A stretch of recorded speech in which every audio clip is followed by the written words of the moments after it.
The visit by Governor Abu Kefas to the State University is not a pre-scheduled event. He just wants to see things for himself.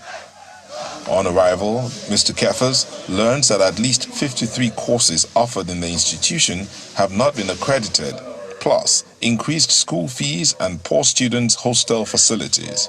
The governor is not happy about this and instructs the management of the institution to effect a reduction by 50%. He also asks to know why some graduates of the institution do not go for the National Youth Service Corps program or the law school.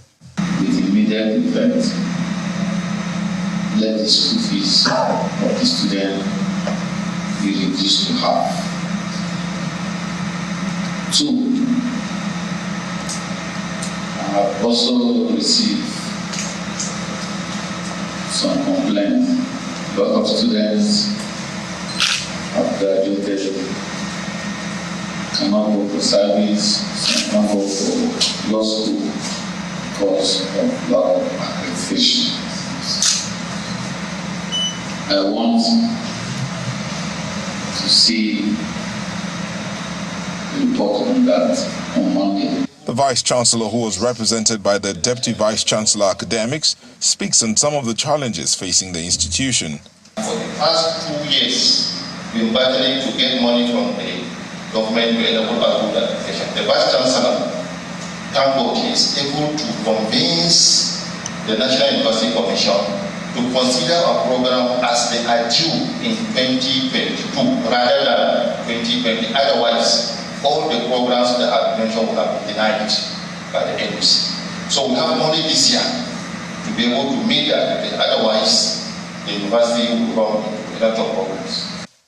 After the visit to the university, the governor then met with the local government administrators.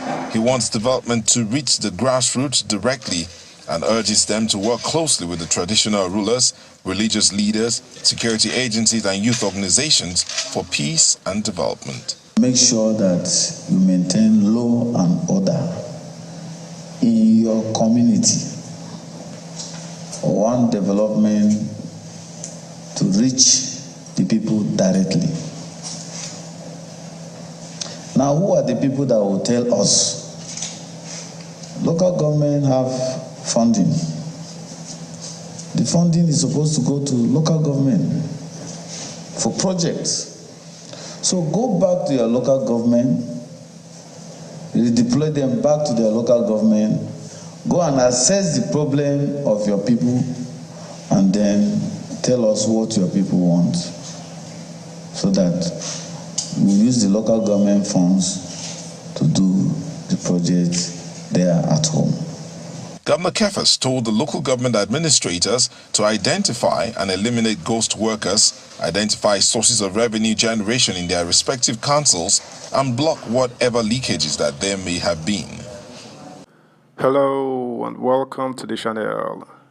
Nigeria tertiary universities and indeed all state governors should be taking a leave from the Taraba State Governor Abu Kefas book.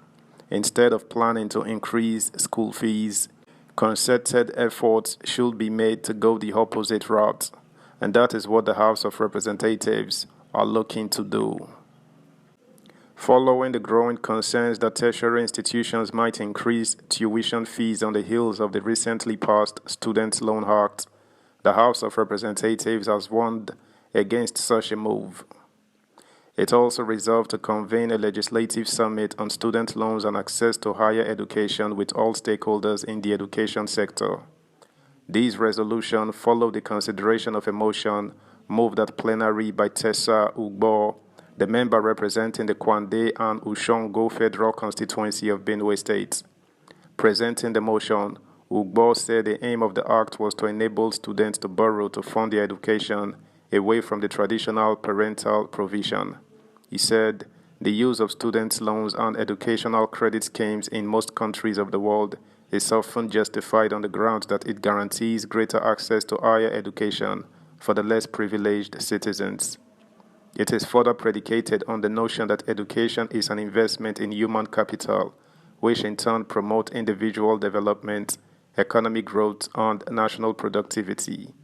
After several years of unsuccessful attempts by successive administrations to introduce student loans, scholarships, and other educational credit schemes, the Ninth National Assembly passed the Student Loans Access to Higher Education Bill 2023, which was recently signed into law by the President to provide the legal and institutional framework for implementation of a student loan scheme in the country.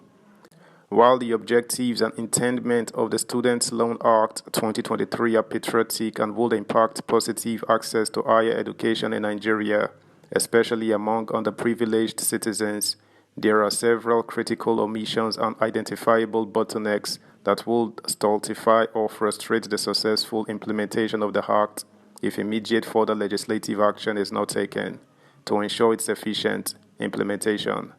The intent of the Student Loans Act 2023 is highly commendable, and its enactment has been well received by a large segment of the general public, particularly Nigerian youths.